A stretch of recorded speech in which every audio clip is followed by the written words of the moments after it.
की जान बचाई है।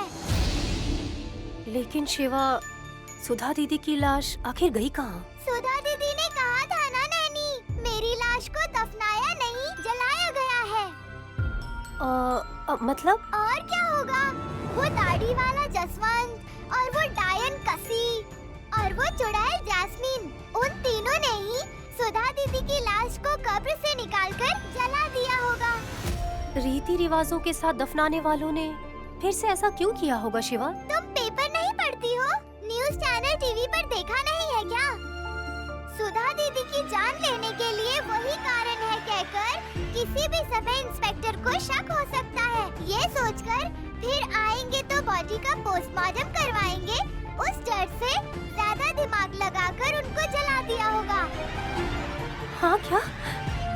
इतने खतरनाक लोग होते हैं क्या शिवा? हमेशा पूजा पाठ करते हुए रहने वाले तुम्हारे जैसे लोगों को दुनिया के लोग बहुत अच्छे लगते हैं, लेकिन सच में दुनिया बहुत खराब हो चुकी है। तो फिर सुधा दीदी को न्याय दिलाने के लिए हमें क्या करना होगा? जल्दबाजी में आकर ये बात विशाल बाबू को मत बता देना। हमारे पास सबूत हो तभी बताना। हमें सब्र से काम लेना होगा। बाद में हम हत्यारों को सबक सिखाएंगे।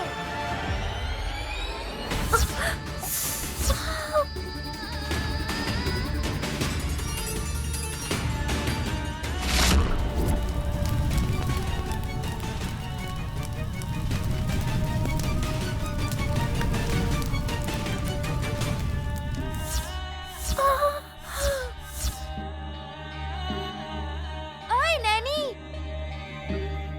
क्या हुआ नैनी?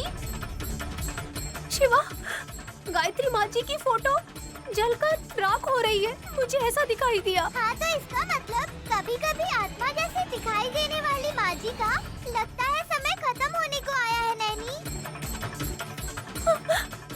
वो कशी फिर से जरूर कोई नया प्रयोग करने वाली है। चाहे कुछ भी हो, तुम उस पर हमेशा नजर रखना नैनी। तुम्हारी सासू माँ को तुम्हारे अलावा और कौन बचा पाएगा बताओ? जिंदा लोगों को तो मैं किसी भी तरह के होने वाले खतरे से बचा सकती हूँ शिवा, लेकिन आत्मा के रूप में रहने वाली गायत्री माँ जी को बचाने के लिए मेरी शक्तियाँ काफी नहीं है। घबराओ मत नैनी, हनुमान जी को उनकी शक्तियों के बारे में पहले पता नहीं था। वो समय आने दो, कुछ न कुछ जरूर कर लेंगे।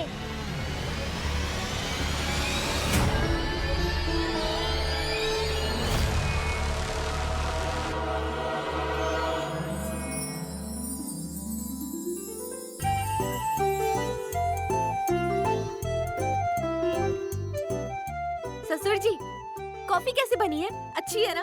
अच्छी वैरायटी वाली है ना? मैंने सोचा था गाय के दूध से बनाती तो इतना स्वाद नहीं आता। तो किस चीज से बनाया है बेटी?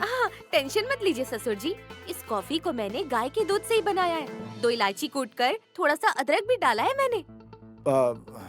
ये सारी चीजें चाय में डालते हैं। तुम्हारे इस प्रयोग से लगता है तुम भैया की सेहत खराब कर दोगी।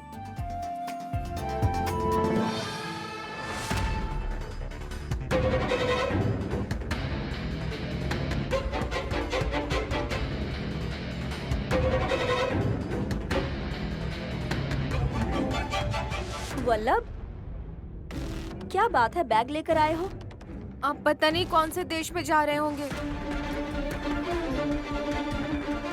विशाल, बहन, विक्रांत, सुमन, सभी जल्दी आइए, जल्दी आइए, आइए।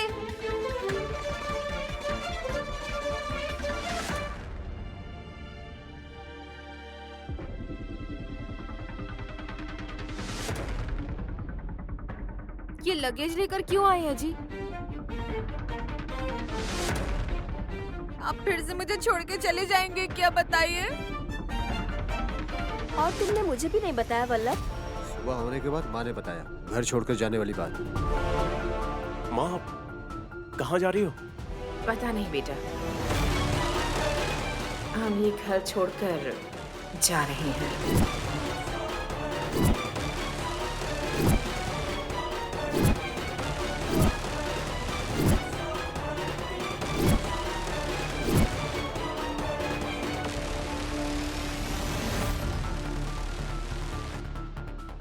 विक्रांत, तुम भी हमारे साथ चलो। आपने ऐसा फैसला क्यों लिया है मॉम? माँ, क्या हुआ है बताइए ना। कोई प्रॉब्लम हुई है क्या, या फिर किसी ने कुछ कहा क्या आपको? जो जाता है उसे मत रोको विशाल। नहीं डैड, मेरी सगी माँ बचपन में ही मुझसे दूर चली गई थी।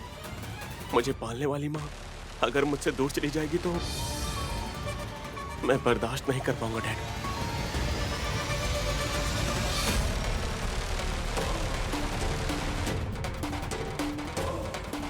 सच में सासू माँ जी जानबूझकर ये नाटक कर रही हैं साहब जी, ये आपको पता नहीं है। कस्सी, एड्रेस मिलने के बाद ही मैं फोन करूंगा, तब तुम आ जाना। भैया रुक जाओ वल्लभ, अब घर छोड़कर जाने की क्या जरूरत है तुम्हें?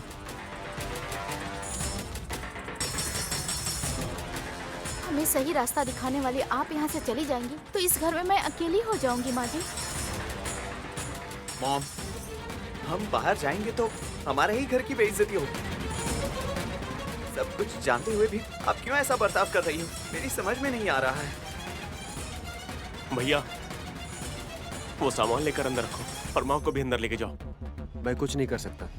तुम्हें कुछ करना हो तो तुम्हें पाल पोस कर बड़ा करने वाली मेरी माँ से कहो। माँ अगर कोई समस्या है तो मुझे बताइए ना। आप चली जाओगी तो मैं बहुत दुखी हो जाऊंगा माँ।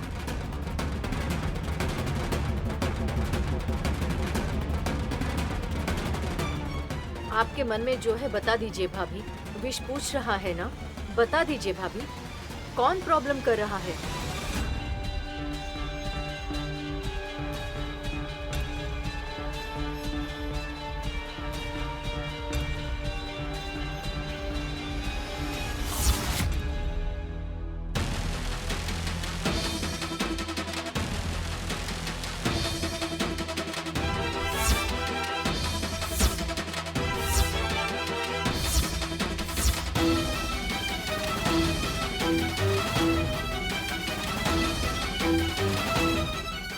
नैनी ने आपको प्रॉब्लम दी है क्या? मेरी दीदी के सामने चाहे कोई भी हो, इन्हें कोई फर्क नहीं पड़ता।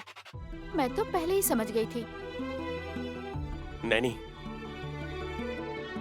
तुमने माँ को क्या कहा, क्या किया तुमने? मैं कुछ कहती हूँ तो सासू माँ जी चुप नहीं रहती। मैं उन्हें कुछ करूँगी क्या साहब जी? हाँ, बेवजह वो तुम पर इल्जाम लगाएंगी। मेरी मम्मी को तुम लोग पागल समझ रहे हो क्या? नैनी भाभी पर जो भी इल्जाम लगाने के लिए आए हैं वो भी लगा दीजिए। और किस बात की देरी है?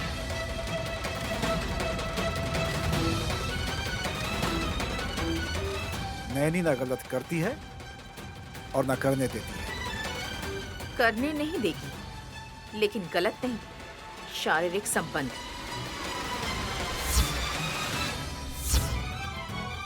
शारीरिक संबंध? आपको सुनाई नहीं दिया क्या कि वो क्या कह रही है? सुना है ना, फिर से शारीरिक संबंध कहकर मुंह क्यों खोल रही हैं आप? आखिर किसे मेरी बहू रोक रही है, बताओ तिलोत्तमा। सुनिए भैया, आपके और तिलोत्तमा भाभी के बीच 36 का आंकड़ा है। आप दोनों साथ में जीवन बिताएंगे, अच्छे से रहेंगे, ऐसी उम्मीद हमें बिल्कुल भी नहीं है। रंद्रा, बुआ जी, यहाँ बात बड़ों की नहीं है, बच्चों की है। ए लड़की, इस घर में लड़खड़ा के कदम रखने वाला बच्चा कोई भी नहीं है। इस घर में बच्चे लाने का भाग्य हम तीनों बहुओं में है, लेकिन यहाँ सबको दुर्भाग्यशाली बनाना मेरे दीदी का काम है। इसीलिए माँ जी को बहुत दुख पहुँचा है। सुमन का कहना 100% सही है। मेरी बहन की खुशी के लिए मैं कभी खुश नहीं होंगी, ये आपने सोच भी कैसे लिया? तुम सुन रहे हो ईशान? तुम्हारी पत्नी कह रही है कि विक्रांत और सुमन के खुश रहने में कोई ऐतराज नहीं है उसे। हाँ, ये सबके सामने ये बात बोल रही है माँ। आपको गलतफहमी हुई होगी, जरा सोच के देखिए माँ। मुझे गलतफहमी नहीं हुई है, पति पत्नी को मिलने नहीं दे रही है, यही सच है।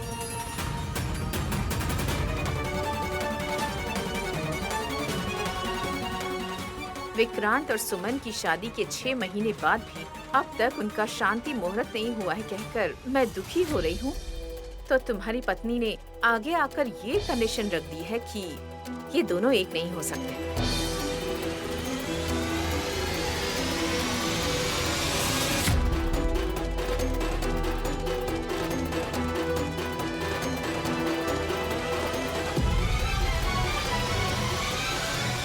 अरे ये क्या, नैनी सिर्फ अपने पति के साथ खुश रहेगी क्या? सुमन अपनी लाइफ को एंजॉय नहीं कर सकती? हाँ?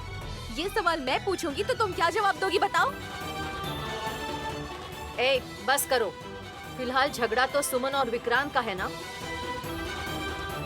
उसने मुझसे धोखे से शादी की है।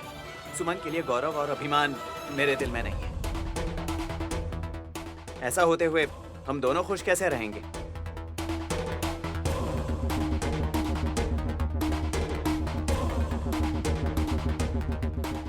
तिलोत्तमा, इसकी बातें सुनने के बाद शांति मुहूर्त कैसे रखोगी भला? बोलो। अच्छा सवाल है। विशाल ने नैनी से शादी करने के बाद ऐसा ही कहा था, मेरी मर्जी के खिलाफ शादी किया है कहकर कैसे उसके साथ जिंदगी बिताऊंगा ये कह रहा था। पर उसके बाद क्या हुआ? दोनों के बीच इतना प्यार बढ़ गया है कि ये एक दूसरे के बिना रह नहीं सकते।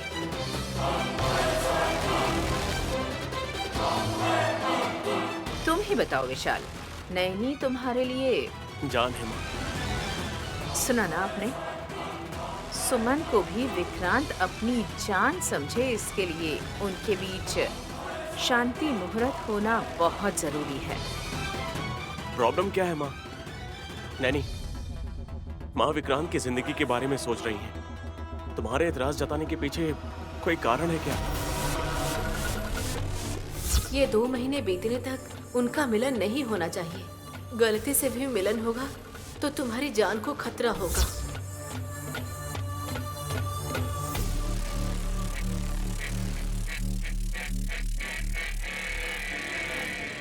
बताओ दीदी, हमारी खुशियों में बाधा क्यों डाल रही हो?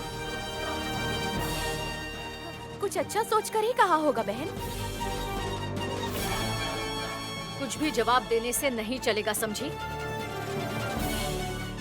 तुम अपने विश के साथ खुशी से रह सकती हो, लेकिन सुमन को कुछ भी सुख नहीं मिलना चाहिए।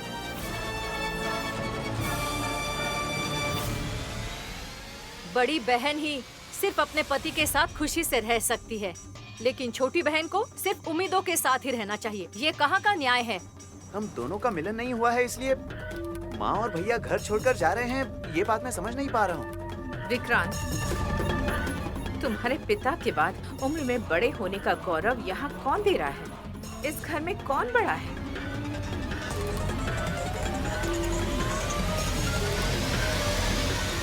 अधिकार और पद के नाम पर नैनी अपनी इच्छा के अनुसार निर्णय लेती रही तो फिर तुम्हें पैदा करने वाली माँ का क्या होगा? मेरे बेटे के लिए सुहागरात का मुहूर्त रखने के लिए भी मैं सोच नहीं सकती क्या? तुम्हारी जिंदगी के फैसले अब यही लेगी क्या? एक मिनट में, आपका दिल दुखाने के लिए मैं माफी मांगता हूँ। नैनी, तुमने रोका है, अगर उसके लिए सही कारण है तो सभी के सामने कह दो। अगर कारण सही होगा तो सब लोग समझ जाएंगे, नहीं तो तुम्हें गलत समझेंगे। मेरी बहन और आपका भाई अगर एक हो गए तो मेरे प्राणों को खतरा है। मैं आपको कैसे बताऊं साहब जी? अगर बोल भी दूं तो ये आप मानेंगे नहीं, तांडव मचाएंगे और ये लोग मेरे बहाने आपका अपमान करेंगे साहब जी।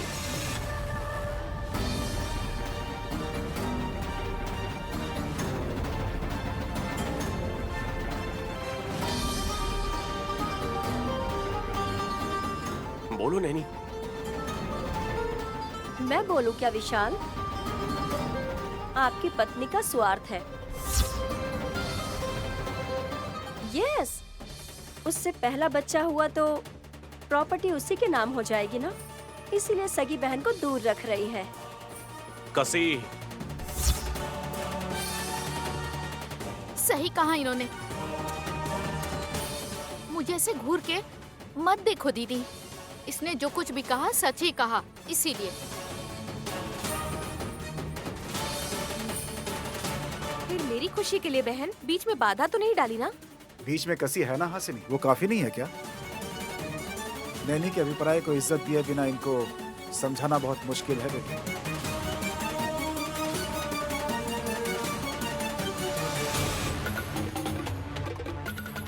अभी हमारी फर्स्ट नाइट नहीं हुई है तो दुनिया तो डूब नहीं जाएगी ना? ए, मुझे शर्म आ रही है। मैं तुम्हारी माँ हूँ, मेरी बात की कोई अहमियत नहीं है। नैनी, तुम अगर चुप रही तो ये मैटर अलग ही चला जाएगा। सुमन और विक्रांत अच्छे से रहें, हम यही चाहते हैं ना? ठीक है साहब जी। शांति मुहूर्त भी रखना ही होगा। श्री राम नवमी होने के बाद दूसरे ही दिन शांति मुहूर्त रखवा दीजिए सासू माँ जी।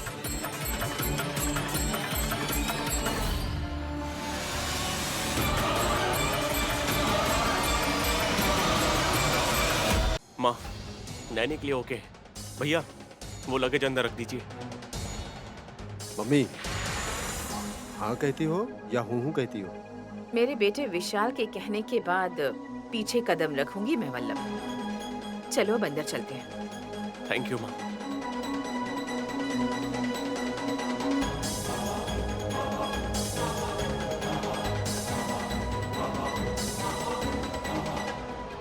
नैनी के मन को नहीं समझ पाने वाले मूर्ख लोग हैं ये।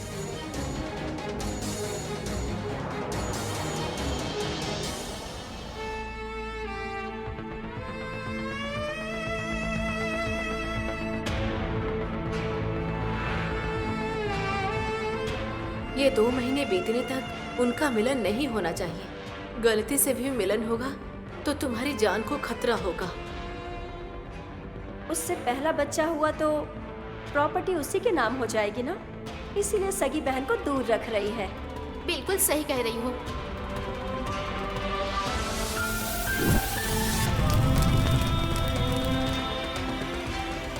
गायत्री माँ जी को कैसे बचाऊं यही सोच रही थी कि बीच में अब मेरी बहन से भी अपने आप को कैसे बचाऊं ये समझ नहीं आ रहा है मुझे।